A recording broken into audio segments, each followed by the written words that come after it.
Hello everyone, welcome back to the channel. So today is my hair wash day. मैंने सोचा क्यों ना उसको शूट किया जाए.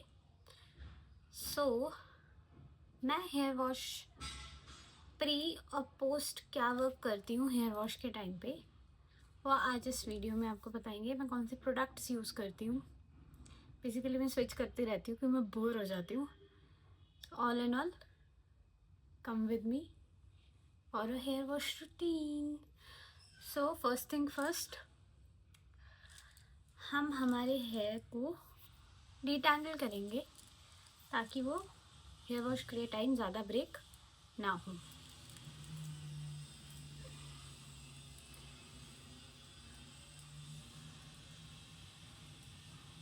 आई जस्ट तो नहीं, मतलब 15 to 20 days back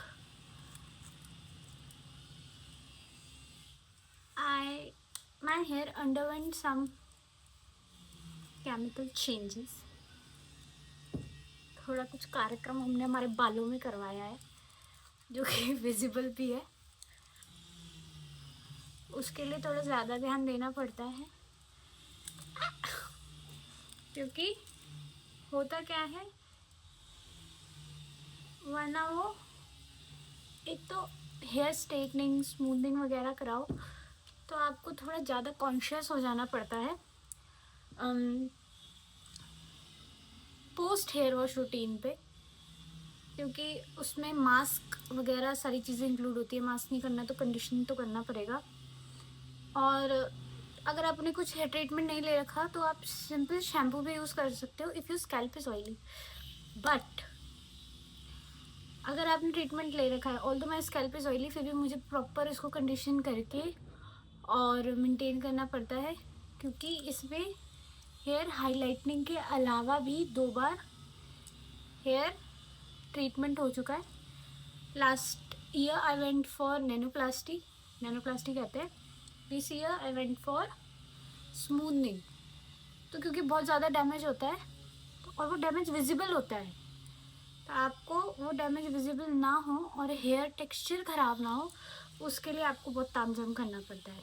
so we gonna see what all तामझाम आई डू. तो अभी मैं हेयर वॉश के लिए जा रही हूँ, ठीक है. वहाँ से आके I will show you which product, which shampoo, hair mask और कंडीशनर आई यूज़. दैन उसके बाद पोस्ट हेयर रूटीन हम देखेंगे, hair wash routine. So I just came out अपने बाल धो के. अब थोड़ा सा हम इसको ऐसे ही रखेंगे ताकि जितना भी एक्स्ट्रा वाटर है वो इसमें आ जाए. मीनवाइल मैं आपको वो प्रोडक्ट शो कर देती हूँ जो कि मैंने हेयर वॉश के टाइम पे यूज़ करे थे. फर्स्टली लॉरियल का ये वाला शैम्पू यूज़ करती हूँ. मैं वो वाला यूज़ नहीं करती, एडवांस रिपेयर वाला, because I wash my hair 3 times a week in summers and 2 times a week in winter. अब हर एक हेयर वॉश में मैं 2 टाइम शैम्पू लगाती हूँ और शैम्पू भी अच्छी क्वांटिटी का लेती हूँ, ऐसे थोड़ा थोड़ा नहीं लेती. अच्छे से वो लेदर अप होता है फर्स्टली, देन सेकंड टाइम अच्छे से वॉश होता है. तो वो थोड़ा एक्सपेंसिव है और जल्दी फिनिश हो जाएगा, इसलिए मैं वो वाला यूज़ नहीं करती. But I use the mask. ये एब्सोल्यूट रिपेयर करके मास्क आता है. फोकस, ठीक है. ये लॉरियल का ही है. I use this mask twice a month, मतलब ऑल्टरनेट वॉश में मैं इसको यूज़ करती हूँ. जब मैं ये मास्क यूज़ नहीं करती तब मैं ये प्लम का कंडीशनर यूज़ करती हूँ, कोकोनट वेरिएंट वाला. अब ये मास्क हेयर वॉश के बाद मैं 15 to 20 मिनट्स हेयर पे रखती हूँ, ओनली हेयर लेंथ पे, यहाँ से थोड़ा सा दूर स्कैल्प से हेयर लेंथ पे रखती हूँ. Similar goes with it. और मैं थोड़ा हेयर मसाज देती हूँ इस तरह से, ठीक है. राइट नाउ मेरे हेयर स्कैल्प थोड़ा इची हो रखा है, आई डोंट नो वाई, और थोड़े बम्स हो रखे हैं, थोड़ी सी फुंसियाँ हो रखी हैं। सो उसका इफ़ेक्ट कम करने के लिए I use aloe vera gel on my scalp. तो मैं स्कैल्प एरिया पे एलोवेरा जेल लगा लेती हूँ और लेंथ एरिया पे ये हेयर मास्क या ये कंडीशनर यूज़ करती हूँ। ठीक है, आप क्योंकि ये ड्राई हो गई होंगी, जितना पानी सोखना होगा, तो हम इसको ओपन कर लेते हैं।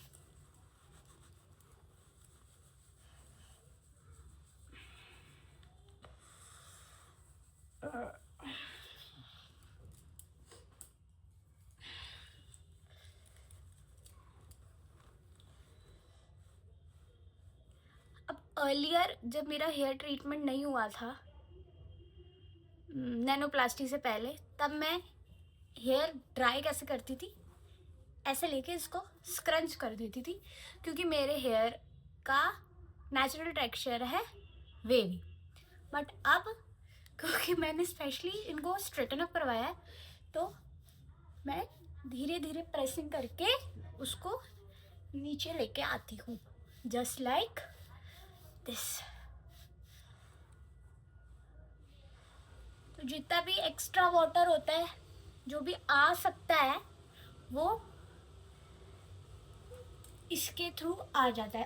अब आपको क्लियर डिफरेंस दिख रहा होगा, ये अभी भी थोड़े वेवी लग रहे हैं और ये काइंड ऑफ स्ट्रेटेंड।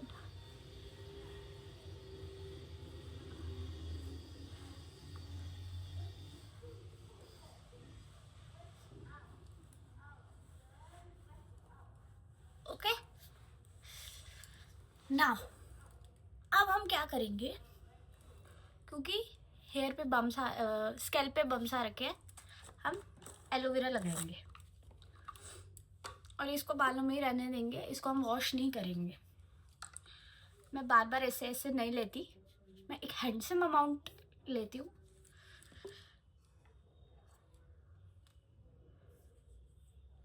ठीक है, और इस टब्बी को बंद करके रख देंगे। अगर हमें सेकंड बार यूज़ करना होता है तो हम हैंड वॉश करके वापस डालते हैं। ये वाला हैंड इसमें नहीं जाएगा। क्यों? क्योंकि अपार्ट फ्रॉम माई स्कैल्प, मैं एलोवेरा और भी चीज़ों के लिए यूज़ करती हूँ, जस्ट एज प्राइमर। ठीक है, मॉइस्चराइज अच्छा करता है। अगर कहीं जल जाता है उसके लिए, किचन में या ऐसे ही कहीं कट लग जाता है, तो भी एलोवेरा से काम चलता है मोस्ट ऑफ द टाइम। और गर्मियों में ये मॉइस्चराइज़र की तरह यूज़ आता है, दैट्स वाई इतना बड़ा डिब्बा रखा हुआ है मैंने। ठीक है,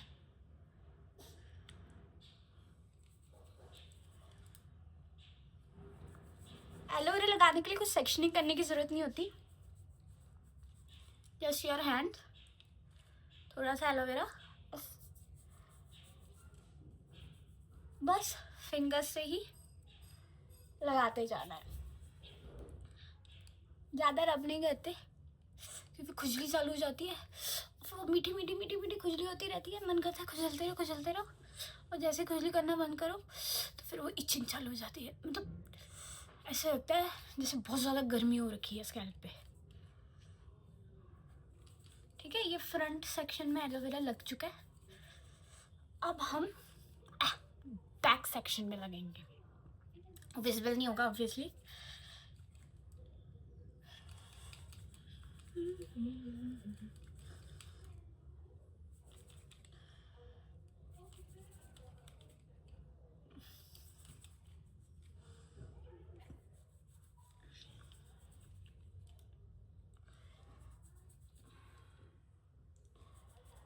जस्ट लाइक दिस। अभी फिनिश होने वाला है, तो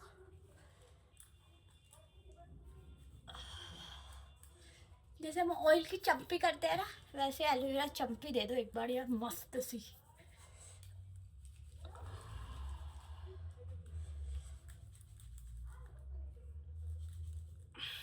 एलोवेरा सच्ची काम करता है। मतलब इससे पहले वाले वॉश में भी मैंने एलोवेरा लगाया था, तो जो बम्स उठे हुए थे ना वो बहुत दर्द वाले हैं, उनमें काफ़ी आराम है। छोटे छोटे तो गायब हो गए, एक दो जो बड़े बड़े हैं वो बच रहे हैं।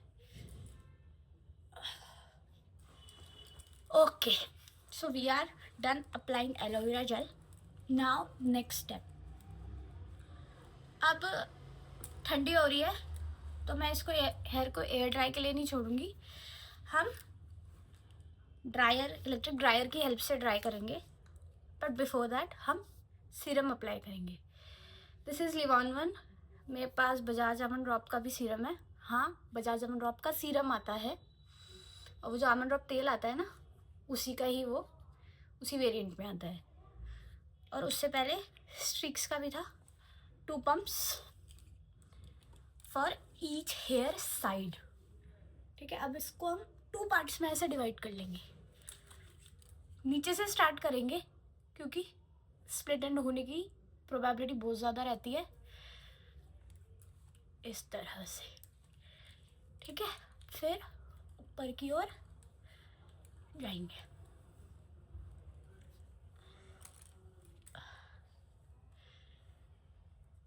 Just like this. यहाँ पे पिचका नहीं देंगे। क्यों नहीं पिचकाएंगे? क्योंकि फिर वो बिल्कुल ही चिपक जाता है और मेरे को वापस से हेयर वॉश करना पड़ता है जल्दी ही। 2 more pumps for either side, other side, not either. And just like this.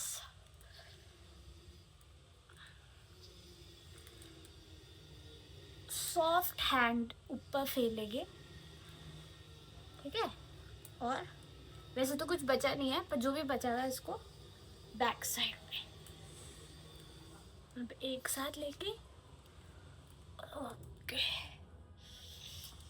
Now comes the main part, that is here drawing. ये वॉश होने जाएगा इसलिए इस पर लगातार चिकचिक हो रही है।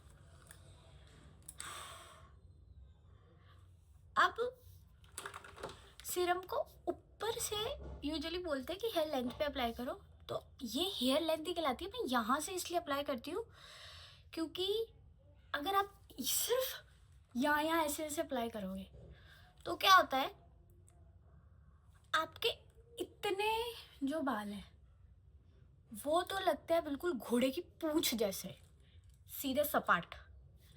जो ऊपर के इतने बाल है ना, ये हो जाते हैं फ्रिजी, इसमें बेबी हेयर खड़े हो जाते हैं, ऐसा लगता है किसी ने शॉक दिया है।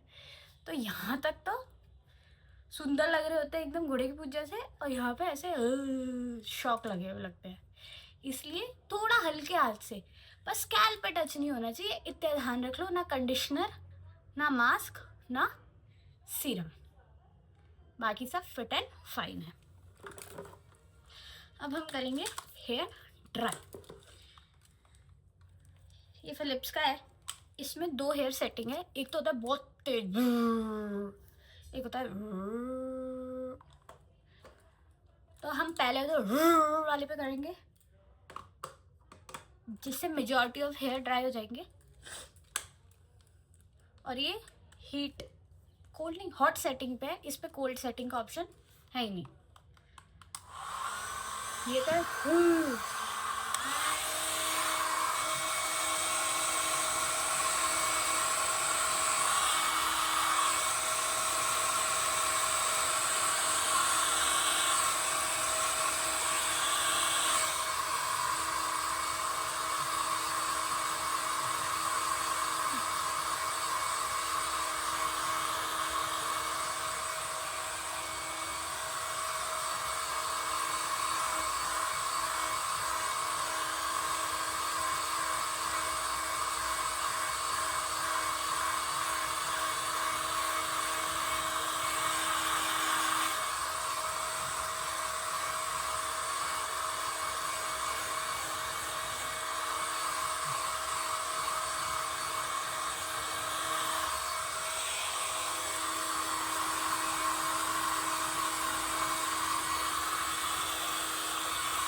इतना ज़्यादा तामझाम लगाने के बाद ये एक्सपेक्टेशन बिल्कुल मत रखना कि 2 बार इधर हेयर ड्रायर लगाया, 2 बार इधर ड्रायर लगाया और ये सॉर्ट, ऐसा बिल्कुल नहीं होगा।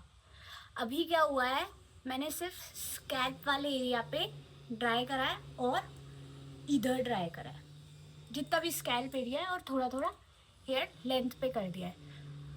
अभी हम क्या करेंगे, थोड़ी देर इसको ऐसे ही छोड़ देंगे, ठीक है। फिर हम हेयर ड्राई करेंगे with comb. I don't know हर बार ऐसा क्यों होता है कि जब मुझे फ़ोटो अच्छी सी खींचनी होती है या वीडियो रिकॉर्ड करनी होती है, मेरे फ़ोन की बैटरी ठप हो जाती है मेरे काम की वजह से। तो ये दूसरे फ़ोन पे शूट हो रहा है। अब लास्ट स्टेप बचा है, that is hair drying with the help of comb and dryer. Firstly हम नॉर्मली हेयर कोम करेंगे।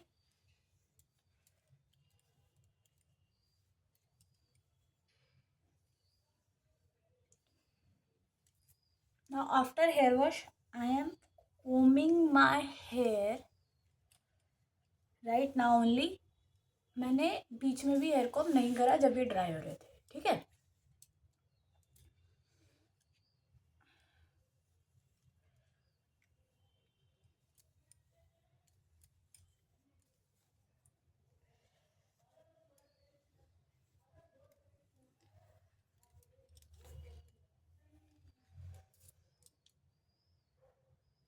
थोड़े से हेयर स्टैंड ब्रेक हुए हैं।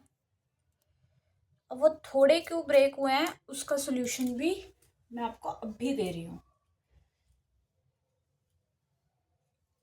एक तो हमने क्योंकि हेयर वॉश से पहले हेयर कोमिंग कर ली थी। दूसरा मेन और इम्पॉर्टेंट रीज़न है ये टोनर नहीं है, इसमें मैंने रोज़मेरी वाटर ऐड कर रखा है। ये रोज़मेरी वाटर कैसे बनाया, ब्लिंकिट करी रोज़मेरी, पानी लिया पतीले में, डाली रोज़मेरी, पानी डाला, उबलने छोड़ दिया। जब पानी आधा हो गया स्ट्रेन कर लिया और एक एयर टाइट कंटेनर में भर के फ्रिज में रख दिया। ऐसी स्प्रे बॉटल में डाल दिया, एक यहाँ है और एक दो घर पे, ठीक है, दूसरे घर पे होम टाउन में। अब मैं क्या करती हूँ, हेयर वॉश करके आई, अभी मैं एलोवेरा लगा रही हूँ स्कैल्प पे। अदरवाइज इसको स्प्रे करके थोड़ा सा रब कर लेते हैं। रोज़मेरी का वैसे ही बहुत ट्रेंड चल रहा है, शैम्पू, कंडीशनर, सीरम, फलाना ढिमका, तो हमने घर पे बना लिया। रोज़मेरी कुछ 50 रुपए की आई थी, घर की गैस लगी और पानी लगा। ये घर पे तैयार है, सस्ता सुंदर टिकाऊ, लॉन्ग टर्म चलने वाला, ठीक है।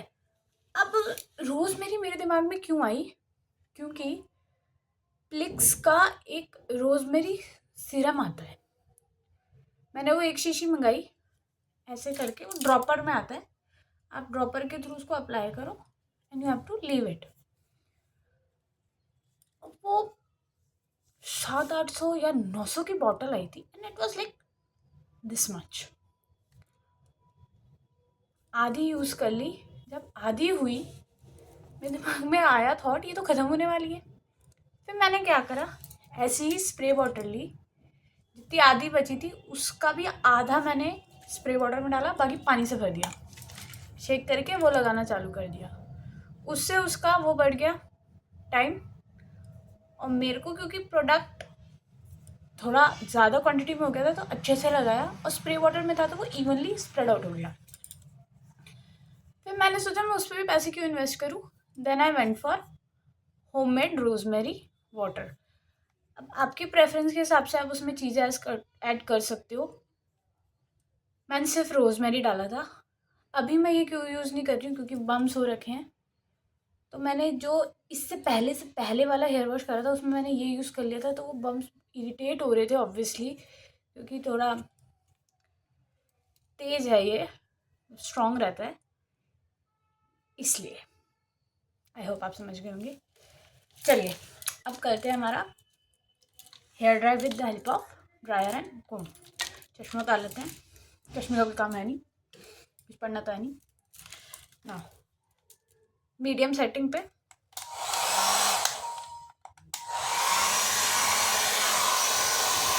अब क्या करेंगे, जैसे जैसे ड्रायर जाएगा वैसे वैसे कोम जाएगी, या उल्टा जैसे जैसे कोम जाएगी वैसे वैसे ड्रायर जाएगा। ऐसे किया,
एक बारी कोम चला लेंगे,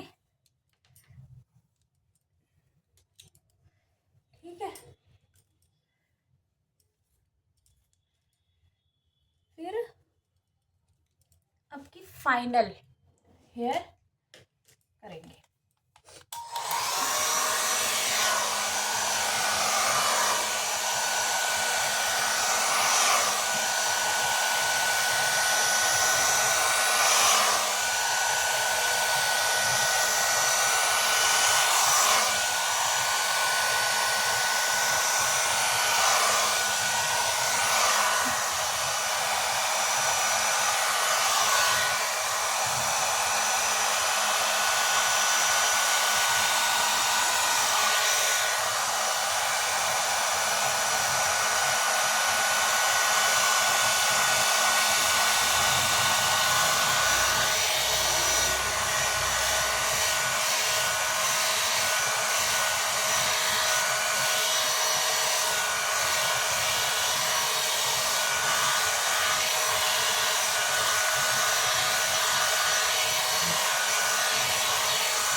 ऑलमोस्ट ड्राई हो गया है।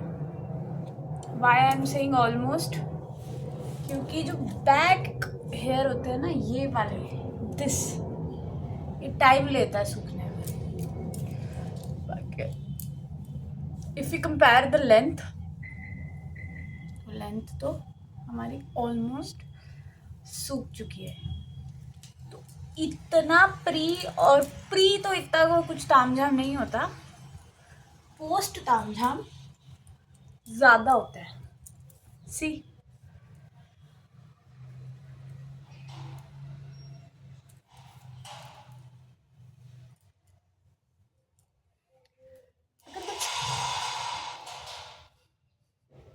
पड़ोसी गेट खोल रहा है।